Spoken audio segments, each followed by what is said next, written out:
Alright, so think about the fitness coaches that you know. These might be people in your neighborhood, people that you meet in real life, have met in real life. Or the easiest way to think about this is just think about your social media accounts and the fitness centric accounts that you follow on there. There definitely must have been something that made you follow them in the first place, care about their work in the first place. Because otherwise, it's all the same content, right? We know what the typical fitness centric content is supposed to be, but we do not follow everybody. We follow certain people. We you know, the average person is actually quite smart because a lot of us we actually see, almost all of us we see and we know what regurgitated fitness content looks like, and we avoid those pages. We don't follow those types of pages, but there are certain pages that we do follow, and there always is that one underlying reason, whether you know it or not, that made you care about their work in the first place. So I was thinking about this, and I realized that a lot of people are doing such great things, talking about such great, different, unique, intriguing topics, covering them at length, at various lengths, in various formats, and it's so good to look at. Everybody is doing their own thing. Every single one of you listening, if you are a fitness. Uh, if you are somebody who creates content around fitness or is spreading that awareness in whatever way or form, training people, connect in that field. If you are in that field and you're listening to this, you're doing something good. That's why you're here, right? You you pass that barrier for entry. Now you're here, and you're here because you're doing something good. Otherwise, you would have been the you would have had the same repetitive approach to it. Uh, that would not help your cause at all, and you probably would not have been here. You probably would not have been a fitness coach. So it's great to see the variety of content that comes out of so many different minds. And then you have to then you start to ask the question that where is the validity? Because if you think about the kind of things that fitness centric creators talk about, these topics are so intricately involved and just wrapped around the core concept of health. And I mean, doctors talk about that, right? Doctors talk about health, and in extension, the human body. So these are some very in-depth, course, niche topics that a lot of people are talking about. And on the other end, you've got to look at the barrier for entry to make it as a professional fitness coach. Certifications. That's what is separating you. Maybe somebody who is not a professional fitness. I don't even know. There are so many different names that fitness coaches call themselves. But yeah, if you're the only thing differentiating you from uh, a fitness professional, somebody in this industry, is just one certificate. And ask anybody, ask the fitness coach that you know, whoever you know who has got a certificate, ask them what they had to do to get that certificate. And you'll be surprised.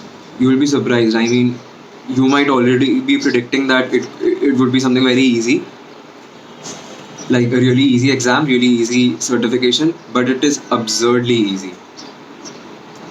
You will still be surprised. You go into it, you go into that conversation knowing that the difficulty of these fitness tests, the difficulty of procuring one of these certifications is going to be easy. That is what it is already sounding like even before starting the conversation. But you are still surprised to know how absurdly easy it is. So I'm not going to tell you that. Ask the fitness coaches that you know, and it's just a variety of stories, right? Everybody will have their own thing to say. So that's there, and so you begin to see this disparity in between what you have to do to procure a certification that makes you, that deems you fit to be a fitness healthcare professional in extension, and then like the very which can be very easily done. And then you have the intricate topics that these people are talking about, and so many people are putting their trust in these people. When I say these people, everybody, all of us are talking about, all of the professionals are talking about so many different things. And when we do that, and when people listen, they're putting their trust into you, they're taking your advice, they care.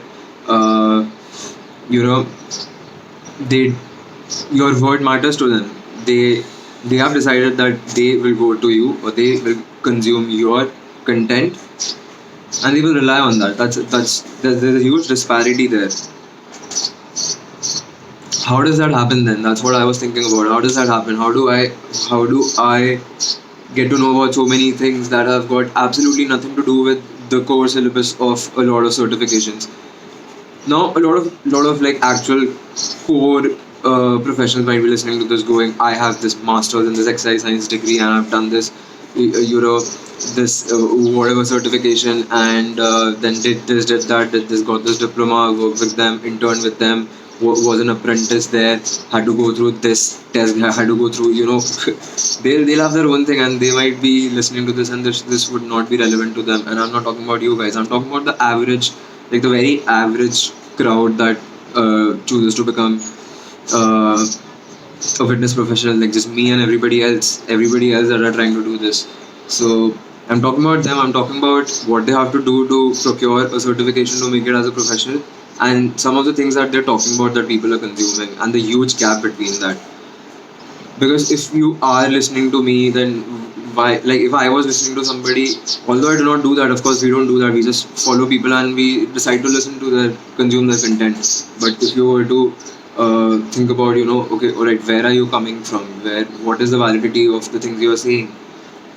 And they'll go, I have this certification. What? How did you get the certification? It was this easy, and you will realize how easy it is once you go and ask some fitness coaches. And I'm not talking about local certifications. I'm talking about type top 5 fitness certifications on Google. I'm talking about all 5 of them. That's how easy it is. And so there's no, you can't connect these dots. You can't say that I am talking about these things because I have this certification, because things you are talking about probably has got nothing to do with the certification that you got. Absolutely nothing. You all know fitness coaches. You all know what is the syllabus of or what is the core matter of the things you have to learn to pass an exam and get a certification that allows you to uh, go out and handle human bodies and have people put their faith and trust in you.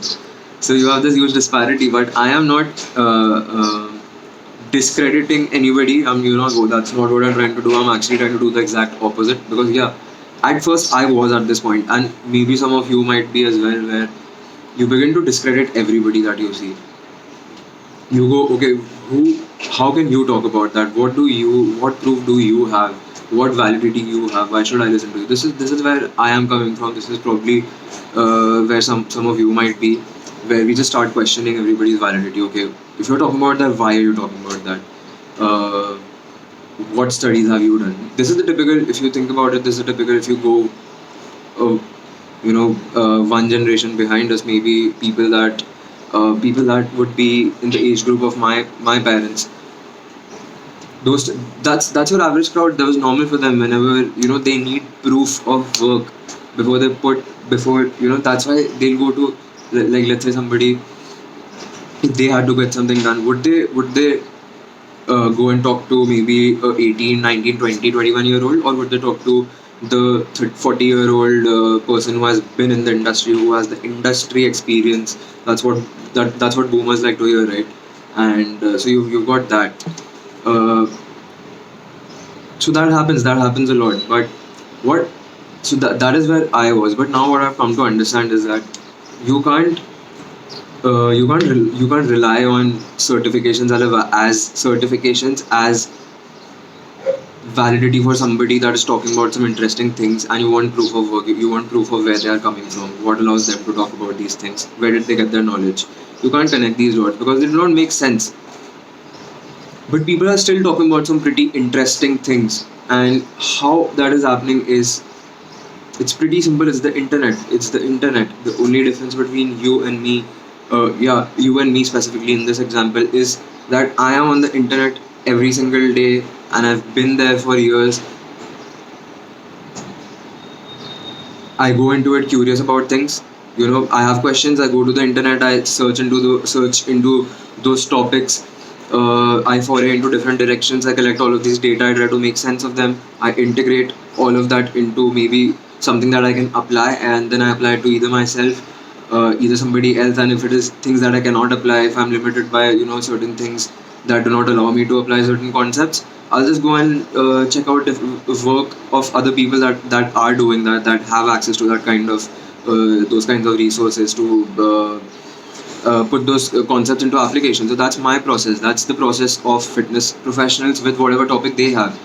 At the very least, you have at least got people. If even if they're not applying things, your fitness coaches are definitely on the internet every single day. They probably have been there for years, searching about things, absorbing knowledge, and passing the knowledge on to their crowd, their audience, their clientele. So that's the only difference. That's the only difference that I can see between probably somebody like you being who has got nothing to do with the back end of fitness. You just might be a consumer of fitness. You just might go to a gym, but you probably might not care about uh, the science of it. And between you and somebody who does know the science of that, who does appear to possess that knowledge, the only difference is that you are searching a bunch of things on the internet, or maybe things that are relevant to your work, and they are searching things that are relevant to their work, which is fitness, which is health, which is the human body in extension, probably, hopefully. And so everybody's got their own different processes. Some are just enthusiasts, some are just consuming that knowledge, collecting that data. The person that is not really a professional, that's not training anybody, but they still appear to know a lot. How do they know about those things? They are on the internet all day long.